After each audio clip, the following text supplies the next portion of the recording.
안녕하세요. 오늘은 컬렉션 기본 사용법 시리즈 세 번째 시간으로 해시셋 제네릭 타입을 살펴보겠습니다. 중복을 허용하지 않는 집합 자료 구조죠. 이번 영상에서는 유니티 신입 개발자가 흔히 작성하는 list.contains 더하기 add 패턴이 왜 위험한지, contains가 어떻게 평균 1시간에 동작하는지, 그리고 합집합과 교집합 같은 집합 연산으로 태그와 플래그를 깔끔하게 관리하는 법까지 차근차근 풀어보겠습니다. 유니티 신입 개발자가 처음 짜는 인벤토리 코드, 파티 가입 코드, 한 프레임 안에 충돌 처리 코드는 거의 같은 모양입니다. 이미 있으면 무시하고 없으면 넣는다죠. 화면에 보이는 코드가 그 전형입니다. 여섯 번째 줄에서 list.contains로 이미 있는지 확인하고 없으면 여덟 번째 줄에서 add로 추가합니다.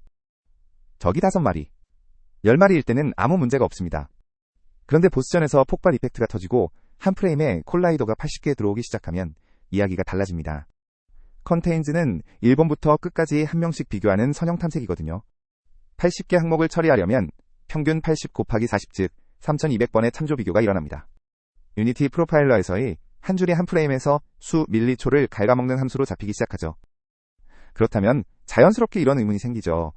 그냥 컨테인즈를 안 쓰면 되지 않나 하고요. 맞습니다. 그래서 C샵에는 중복 검사와 추가를 단 한 번에 5일 연산으로 처리하는 자료 구조가 별도로 있습니다. 바로 해시셋 제네릭 타입이죠. 이 영상에서는 그 한 번의 연산이 어떻게 가능한지, 어떤 비용을 지불해야 하고 어떤 함정을 피해야 하는지를 차례로 살펴보겠습니다. 본격적으로 들어가기 전에 비유로 감을 잡아볼까요? 리스트가 번호표 순서대로 줄을 세운 회원 명단이라면 해시셋은 회원 아이디로 칸 번호가 정해진 회원 카드 박스입니다. 어떤 회원이 가입했는지 확인하는 방식이 완전히 다르죠. 리스트는 1번부터 끝까지 한 명씩 이름을 비교해야 합니다. 이게 ON, 즉 항목수에 비례하는 시간이 걸리는 이유죠. 반면 해시셋은 ID 35번이라는 정보만으로 35번 칸을 직접 열어 확인합니다. 항목이 몇 개든 한 번에 끝나니까 51이라고 부르죠. 대신 대가가 있습니다. 해시셋은 순서를 보장하지 않습니다. 박스 안의 칸 번호는 ID에서 계산된 것이지 가입 순서가 아니거든요. 그림으로 보면 차이가 더 분명해집니다. 위쪽 빨간색 리스트는 애플, 베어, 캣, 독, 에그가 순서대로 줄 서 있죠. 컨테인즈로 독을 찾으려면 첫 번째, 두 번째, 세 번째, 네 번째까지 차례로 비교해야 합니다. 항목이 늘어날수록 비교 횟수도 같이 늘어나는 구조죠. 아래쪽 초록색 해시셋은 완전히 다릅니다. 독.get 해시코드를 호출해서 해시값 0xA를 얻고 이 값을 버킷 개수 8로 나눈 나머지가 2니까 곧장 버킷즈 2번 칸으로 점프합니다. 그 안에 슬롯에서 독이 진짜 맞는지 이퀄즈로 한 번 더 확인하면 끝이죠. 이게 평균 51의 정체입니다. 그럼 가장 단순한 사용법부터 보겠습니다. 다섯 번째 줄에서 visited.add 41을 호출하면 true를 돌려줍니다. 새로 추가됐다는 뜻이죠. 그런데 바로 다음 여섯 번째 줄에서 똑같이 add 41을 또 호출하면 이번에는 false가 돌아옵니다. 여기서 정말 중요한 점은 두 번째 호출이 예외를 던지지 않는다는 겁니다. 단지 이미 있으니까 false를 돌려주고 조용히 무시할 뿐이죠. 이 한 가지 사실이 오늘 영상에서 가장 중요한 차이점입니다. 중복 체크와 추가가 한 번에 메서드 호출에 합쳐져 있다는 뜻이거든요. 여덟 번째 줄의 컨테인즈와 아홉 번째 줄의 리무브도 마찬가지로 평균 5일에 동작합니다. 정리하면 이렇습니다. 해시셋 제네릭 타입은 해시 기반 집합 자료 구조입니다. 중복을 허용하지 않고 순서가 없으며 add, remove, contains 세 메서드가 모두 평균 5일에 동작하죠. 내부적으로는 값슬롯이 없는 해시 테이블입니다. 이 마지막 한마디가 다음 섹션의 핵심이니 기억해두세요. 여기서 정말 중요한 통찰이 하나 있습니다. 해시셋은 사실상 값슬롯이 빠진 딕셔너리예요. 이 한 줄이 해시셋의 모든 것을 설명합니다. 딕셔너리와 해시셋은 동일한 해시 테이블 알고리즘을 공유하거든요. 단지 딕셔너리가 키마다 값을 함께 저장하는 반면 해시셋은 키만 저장한다는 차이뿐입니다. 즉, 지난 영상에서 다룬 딕셔너리의 모든 내부 동작이 해시셋에도 그대로 적용된다는 뜻이죠. 그림이 그 사실을 한눈에 보여줍니다. 위쪽 파란색이 딕셔너리의 엔트리 구조체입니다. 해시코드, 충돌 체인을 위한 넥스트 포인터, 키, 그리고 값. 이렇게 4개의 필드를 가지고 있죠. 아래쪽 초록색 해시셋의 엔트리는 거의 똑같은데 마지막 값 슬롯만 빠져 있습니다. 해시코드, 넥스트, 밸류 이렇게 3개죠. 정확히 딕셔너리에서 갓필드만 떼어낸 형태입니다. 그래서 결론은 성능 특성도 동작 원리도 함정까지도 딕셔너리와 100% 동일하다는 겁니다. 버킷즈 배열, 충돌 시 체이닝, 로드 팩터 초과 시 리해싱, 소수 크기 사용까지 전부 그대로예요. 그럼 애드가 왜 O1인지를 IL, 즉 중간 언어 수준에서 직접 확인해 볼까요? 호출 횟수만 비교해도 차이가 명확해집니다. 먼저 B4 코드, 유니티에서 흔히 쓰는 list.contains 더하기 add 패턴부터 보겠습니다. 이 메서드는 정말 단순합니다. 세 번째 줄에서 list.contains로 항목이 이미 있는지 확인하고 없으면 다섯 번째 줄에서 list.add로 추가하죠. C# 코드 위에서 보면 두 줄짜리 평범한 if문이지만 IL로 내려가면 진짜 비용이 드러납니다. IL을 보면 콜버트 명령이 두 번 보입니다. 여덟 번째 줄의 첫 번째 콜버트가 list.contains 호출, 12번째 줄의 두 번째 콜버트가 list.add 호출이죠. 첫 번째 호출이 바로 ON 선형 탐색입니다. 아홉 번째 줄의 br2.s는 contains가 true를 돌려주면 끝으로 점프하는 분기 명령이고요. 핵심은 리스트 크기가 커질수록 첫 번째 콜버트의 비용이 선형으로 늘어난다는 점입니다. 이번엔 애프터 코드입니다. 해시셋 버전은 정말 단순하죠. 세 번째 줄에서 set.add를 한번 호출하고 그 결과를 그대로 돌려줍니다. 컨테인즈를 따로 부르지 않는 게 핵심이에요. 왜냐고요? 해시셋의 add는 새로 추가됐는지 여부를 불값으로 직접 돌려주거든요. 검사와 추가가 합쳐진 거죠. IL을 보면 차이가 명확합니다. 여덟 번째 줄 콜버트가 단 한 번이죠. 그리고 그 한 번의 호출 안에서 해시 계산, 버킷, 인덱스 계산, 체인 탐색, 삽입 결정이 모두 평균 1시간에 끝납니다. 아홉 번째 줄의 let은 그 결과를 그대로 호출자에게 돌려주는 명령이고요. 따로 컨테인즈를 부를 필요가 전혀 없습니다. 반환된 불값이 바로 새로 추가되는가에 대한 답이거든요. 그렇다면 컨테인즈는 어떻게 동작하길래 1일까요? 내부 동작을 4단계로 정리해 보겠습니다. 첫째, key.get 해시코드를 호출해서 32비트 해시코드를 얻습니다. 둘째, 이 해시코드를 버킷즈 배열의 길이로 나눈 나머지를 구해서 버킷 인덱스, 즉 몇 번 칸을 열어볼지 계산합니다. 셋째, 그 버킷이 가리키는 슬롯부터 시작해서 넥스트 체인, 즉 같은 칸에 충돌해서 들어온 항목들의 연결고리를 따라갑니다. 넷째, 각 슬롯에서 comparer.equals로 진짜 같은 값인지 동등성을 비교하죠. 일치하면 true를 돌려줍니다. 여기서 핵심은 3번 단계의 체인 길이입니다. 해시 분포가 고르면 평균 2일에서 이 정도, 그래서 평균 5일이 되는 거죠. 다만 해시 충돌이 심하면 최악의 경우 5n까지 갈 수 있다는 점은 꼭 기억해 두셔야 합니다. 코드 자체는 이렇게 단순합니다. 세 번째 줄에서 set.contains 호출하고 결과를 돌려주는 게 전부죠. 진짜 마법은이 한 줄 뒤에서 일어납니다. IL도 단순합니다. 세 번째 줄, 콜버트 한 번이죠. 진짜 동작은 해시set.contains 메서드 내부에서 방금 설명한 4단계로 펼쳐집니다. GT 컴파일러가 이 호출을 인라이닝하지 않는 경우가 많지만 메서드 자체가 작지 않거든요. 그래도 호출 비용은 일정하게 유지됩니다. 자, 이제 영상 시작 부분에서 본 그 문제 코드를 직접 고쳐봅시다. 한 프레임 중복 처리를 방지하는 코드, 비포와 애프터를 나란히 비교하면서 보겠습니다. 이게 비포 버전입니다. 다섯 번째 줄에서 list.contains로 검사하고 없으면 일곱 번째 줄에서 add로 넣은 다음 데미지를 적용하는 구조죠. 콜라이더 80개 들어오면 평균 3200번의 비교가 일어나는 그 코드입니다. IL로 추리면 이 모양입니다. 두 번째 줄에 콜버트가 list.contains로 ON 선형 탐색을 하고 결과에 따라 분기한 뒤 네 번째 줄에서 다시 콜버트로 add를 부릅니다. 호출이 두 번 일어나는 게 핵심이죠. 이게 애프터 버전입니다. 첫 번째 줄에서 필드 타입을 리스트에서 해시셋으로 바꾸고 다섯 번째 줄을 보세요. 핵심이 여기 다 들어있습니다. if 안에서 hitThisFrame add를 직접 호출하고 반환된 불값을 그대로 조건으로 씁니다. 새로 추가된 경우에만 true를 돌려주니까 그때만 데미지를 적용하면 되죠. 컨테인즈 호출이 사라졌습니다. 그리고 이 한 번의 add는 평균 5, 1이에요. 콜라이더가 80개 들어와도 비교 횟수는 80번에 그칩니다. 리스트 버전은 평균 3200번이었으니 한 줄 변경으로 40배 차이가 나는 셈입니다. IL도 절반 길이로 줄었죠. 두 번째 줄에 콜버트 한 번으로 검사, 추가, 결과 반환이 모두 끝나고 세 번째 줄에 BR 폴스, .s가 폴스면 분기에서 데미지 호출을 건너뜹니다. 호출이 하나로 합쳐진 게 눈에 보이실 거예요. 참고로 매 프레임 끝에 hitDisFrame.clear를 호출하는 건 잊으면 안 됩니다. 클리어는 ON, 이지만 1회성이라 부담이 없죠. 여기서 한 단계 더 나갑니다. 해시셋의 진짜 위력은 따로 있어요. 바로 수학에서 배운 집합 연산이 메서드 한 번으로 끝난다는 점입니다. 합집합, 교집합, 차집합 같은 거요. 유니티에서 캐릭터의 상태 태그를 관리하는 상황에서 정말 빛을 발하는 기능이죠. 새 메서드를 한 번에 보여드립니다. 세 번째 줄의 유니언이드는 합집합, A와 B를 합쳐서 A에 저장합니다.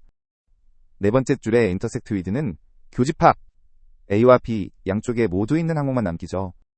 다섯 번째 줄의 except with는 차집합, A에서 B에 있는 것들을 빼냅니다. 이름이 직관적이라 외우기도 쉽죠. 셋, 다 A를 직접 변경하는, 즉 자기 자신을 그 자리에서 바꾸는 연산이라는 점도 같이 기억해 두세요. IL에서 주목할 점이 하나 있습니다. 네 번째, 다섯 번째, 여섯 번째 줄의 새 메서드 시그니처를 보면 인자 타입이 모두 iEnumerable 제네릭입니다. 이게 무슨 뜻이냐면 다른 해시셋이든 리스트든 배열이든 링크 결과든 무엇이든 받을 수 있다는 거죠. 정말 유연합니다. 실제 유니티 코드로 가볼까요? 캐릭터가 가진 능력 중에서 적이 면역인 능력을 제거하는 상황입니다. 세 번째 줄에서 Abilities 필드는 플레이어가 가진 능력 4개, 파이어, 아이스, 스턴, 포이즌을 담고 있습니다. 네 번째 줄의 Enemy Immunities 필드는 적이 면역인 능력 2개, 파이어와 스턴이고요. 여덟 번째 줄에서 일단 Abilities 복사본을 만들어서 이펙티브에 담습니다. 그리고 아홉 번째 줄, 핵심이 여기죠. effective.except with로 적의 면역 목록을 빼냅니다. 결과는 아이스와 포이즌만 남는 차집합이죠. 이걸 리스트로 짠다고 생각해보세요.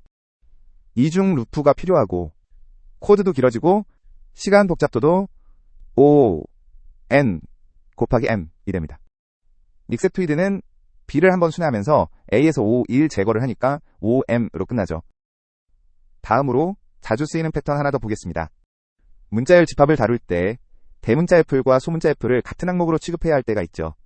이럴 때는 해시셋 생성자에 비교자를 주입하면 됩니다. 이 메서드의 핵심은 세 번째 줄입니다. new 해시셋 스트링을 만들 때 생성자에 string comparer. ordinal ignore case를 그대로 넘깁니다. 이게 끝이에요. 정말 간단하죠. IL을 보면 한 가지 좋은 점이 더 보입니다. 네 번째 줄 string comparer. ordinal ignore case는 정적 프로퍼티라서 한 번 읽기로 끝나죠. 매번 새 인스턴스를 만들지 않습니다. 그리고 다섯 번째 줄에서 그 비교자를 그대로 해시셋 생성자에 넘기는 new obj가 호출되고요. 이 비교자가 get 해시 코드를 호출할 때 대소문자를 무시한 해시를 계산하기 때문에 애플과 애플이 같은 버킷에 들어가게 됩니다. 동작을 직접 확인해 볼까요? 두 번째 줄에서 플레이어라는 첫 글자만 대문자인 문자열을 추가하면 true를 돌려줍니다. 새로 들어갔다는 뜻이죠. 그런데 세 번째 줄에서 모두 대문자 플레이어를 추가하면 false가 돌아옵니다. 같은 항목으로 인식한 거죠. 네 번째 줄도 마찬가지입니다. 모두 소문자 플레이어로 컨테인즈를 호출해도 true가 나옵니다. 비교자 하나 주입한 것만으로 대소문자 처리가 통째로 바뀌는 거죠. 정리하면 이렇습니다. iQuality Comparer Generic Interface, 즉 동등성 비교자 인터페이스는 두 객체가 같은지 판단하는 equals 메서드와 해시 코드를 어떻게 계산할지 정하는 get 해시 코드 메서드를 외부에서 정의하는 인터페이스죠. 해시셋이나 딕셔너리 생성자에 이걸 넘기면 기본 비교 대신이 규칙이 사용됩니다. 예를 들어 아이템을 id로 비교하는 비교자 클래스를 만들어서 넘기면 id가 같으면 같은 아이템이라는 도메인 규칙을 그대로 컬렉션에 주입할 수 있는 거죠. 이제 함정 이야기로 넘어갑니다. 첫 번째 함정은 get 해시 코드와 equals의 계약을 위반하는 경우입니다. 해시 기반 컬렉션이 제대로 동작하는 전제는 딱 하나뿐이에요. a.equals b가 true면 반드시 a.get 해시 코드와 b.get 해시 코드도 같아야 한다는 규칙이죠. 이걸 어기면 정말 무서운 일이 벌어집니다. 해시셋 안에 같은 객체가 두 개 들어갈 수 있고 더 나쁘게는 어느 쪽도 찾을 수 없게 되거든요. 가장 흔한 실수가 equals만 오버라이드하고 get 해시 코드는 그대로 두는 패턴입니다. 코드를 보겠습니다. 아이템 클래스가 id 필드를 가지고 있고 다섯 번째 줄에서 equals를 오버라이드해서 id가 같으면 같은 객체라고 판단하도록 만들었죠. 그런데 아홉 번째 줄, 여기 주석을 보세요. get 해시 코드 오버라이드가 없습니다. 그러면 오브젝트의 기본 get 해시 코드가 그대로 쓰이는데 이건 객체의 메모리 식별자 기반 해시거든요. 14번째 줄에서 같은 ID를 가진 새 인스턴스를 추가하면 메모리 주소가 다르니까 해시도 다르고 다른 버킷에 들어갑니다. 해시셋은 버킷이 다르면 이퀄즈를 아예 부르지 않거든요. 그래서 중복임을 알아채지 못하고 15번째 줄에서 카운트가 2가 되는 끔찍한 결과가 나옵니다. 고치는 방법은 간단합니다. 5번째와 6번째 줄에서 이퀄즈를 오버라이드한 그대로 두되 8번째와 9번째 줄에서 get 해시 코드도 함께 오버라이드 해주는 거죠. id.get 해시 코드를 그대로 돌려주는 게 가장 단순하고 안전합니다. 이제 같은 아이디를 가진 두 인스턴스는 같은 해시, 같은 버킷, 이퀄즈, 호출, 중복 판정으로 이어지죠. set 카운트는 1이 됩니다. 참고로 레코드나 레코드 스트럭트를 쓰면 컴파일러가 이 두 메서드를 자동으로 만들어줍니다. 도메인 키 객체를 만들 때 가장 안전한 방법이죠. 두 번째 함정은 더 미묘합니다.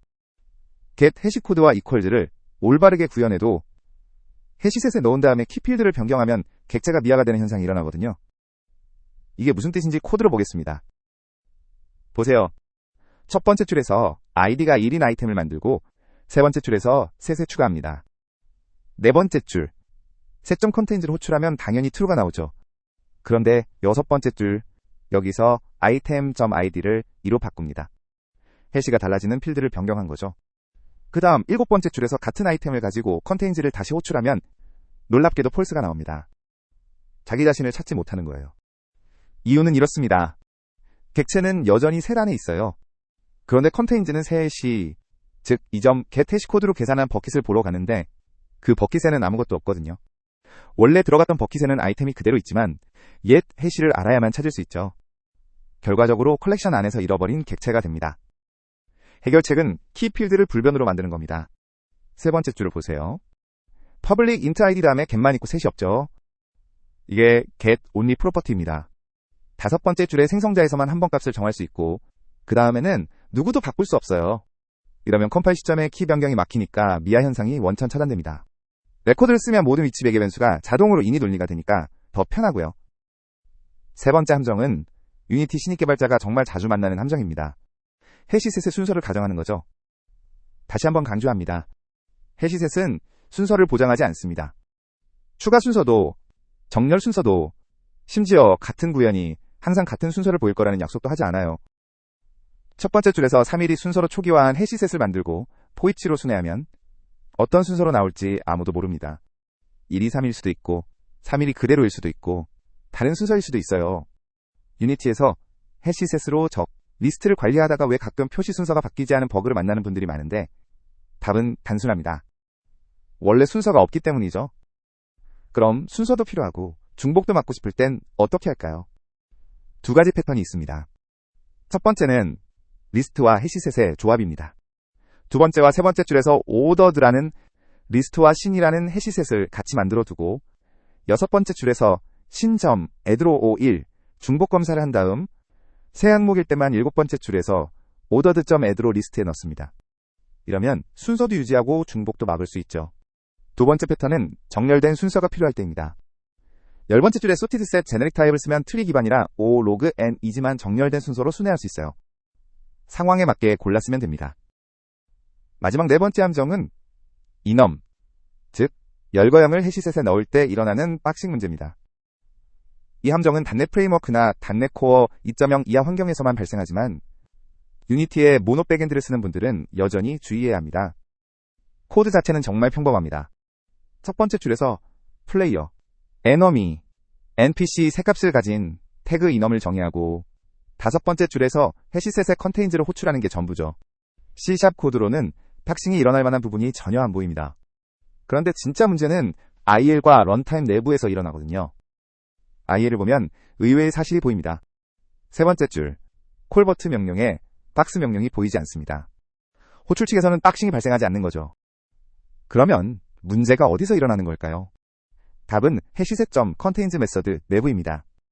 .NET 프레임워크나 .NET 코어 2.0 이하에서는 equality comparer.default가 enum을 처리할 때 내부에서 오브젝트로 박싱했거든요. 매 컨테인즈 호출마다 enum이 힙에 박싱되면서 GC 압박이 생기는 거죠. 다행히 .NET 코어 2.1 이후, 즉 .NET 56789에서는 런타임이 enum 전용 비교자를 자동으로 선택해서 박싱이 사라졌습니다. 다만 유니티의 IL2CPP는 AUT 컴파일이라 동작이 좀 다른데 대용량 이넘 해시셋의 핫패스에서는 안전하게 가는 게 좋습니다. 안전한 패턴은 명시적 비교자 주입입니다. 코드를 보세요. 두 번째 줄에서 iQuality Comparer 태그를 구현하는 태그 비교자 클래스를 만들고 네 번째 줄에서 equals는 단순히 x와 y를 equal로 비교합니다. 다섯 번째 줄의 get 해시 코드는 enum 값을 int로 캐스팅해서 그대로 돌려주죠. 이게 핵심이에요. enum을 int로 캐스팅하면 박싱 없이 값 그 자체를 정수로 곧장 쓰는 거거든요. 힙 할당이 일어나지 않습니다. 여덟 번째 줄에서의 비교자를 해시셋 생성자에 주입하면 런타임이 무엇이든 박싱 없이 동작합니다. 다만 핫패스가 아니라면 굳이 작성할 필요는 없어요. 일반 .NET 5 이상 환경에서는 기본 비교자가 이미 박싱하지 않거든요. 이제 C# 버전별 변화를 짧게 정리하겠습니다. 해시셋 자체는 .NET 프레임워크 3.5 C# 3.0에 도입됐고 이후 큰 API 변화는 없었습니다. 다만 컬렉션 초기화나 비교자 주입, 성능 영역에서는 의미 있는 개선들이 있었죠. 처음부터 컬렉션 이니셜라이저를 지원했어요. 이렇게 중괄호 안에 1, 2, 3을 넣어서 한 줄로 초기화할 수 있다는 뜻이죠. 내부적으로는 컴파일러가 애들을 3번 호출하는 코드로 풀어줍니다. 깔끔하고 직관적인 문법이에요. C#7과 .NET Core 2.0에 와서는 생성자 오버로드가 보강됐습니다. 두 번째 줄을 보세요. 캐퍼시티 1024로 용량을 미리 지정할 수 있어요. 이러면 내부 배열이 한 번에 충분한 크기로 할당되고 추가 도중에 리해싱이 일어나지 않죠. 유니티에서 한 프레임에 수백 개를 넣어야 하는 상황이라면 의미 있는 최적화가 됩니다. 다섯 번째 줄도 유용합니다. iNewMorable로부터 초기화하면서 동시에 비교자도 지정하는 생성자죠. 두 작업을 하나의 호출로 합칠 수 있어요. .NET Core 2.1에서는 함정사에서 다뤘던 인원 박싱 제거가 적용됐습니다. 코드는 그대로지만 동작이 달라진 거죠. 같은 코드를 .NET 프레임워크 4.x에서 돌릴 때와 .NET 5 이상에서 돌릴 때 지시 동작이 달라진다는 점을 기억해두세요. 보세요. 세 번째 줄의 해시태그 메서드 본문은 한 줄짜리 단순한 컨테인즈 호출입니다. 그런데 .NET 프레임워크 4.x에서는 매 호출마다 태그 인엄이 박싱되면서 지시가 발생합니다. 반면 .NET 5 이상에서는 박싱이 전혀 일어나지 않죠. 동일한 소스 코드, 다른 런타임 동작이라는 점이 흥미롭습니다. 마지막으로 C#12.NET 8에서 도입된 컬렉션식입니다. 두 번째 줄을 보세요. 기존에는 new 해시셋 int 다음에 중괄호로 1, 2, 3을 넣어야 했죠. 그런데 다섯 번째 줄 C#12부터는 그냥 대괄호 1, 2, 3으로 끝냅니다. 대상 타입을 보고 컴파일러가 적절한 컬렉션을 만들어주거든요. 해시셋에 대해서도 똑같이 동작합니다. 정리하면 해시셋은 중복을 막고 평균 5, 2, 1 검사가 필요한 모든 상황의 첫 번째 선택지입니다. add의 불반환을 활용하고 키 객체는 레코드로 만들어서 안전하게 관리하세요. 순서가 필요하면 리스트와 해시셋 조합을, 정렬이 필요하면 sorted set을 쓰시고요. 다음 시간에는 큐와 스택을 다루겠습니다. 오늘도 시청해주셔서 감사합니다.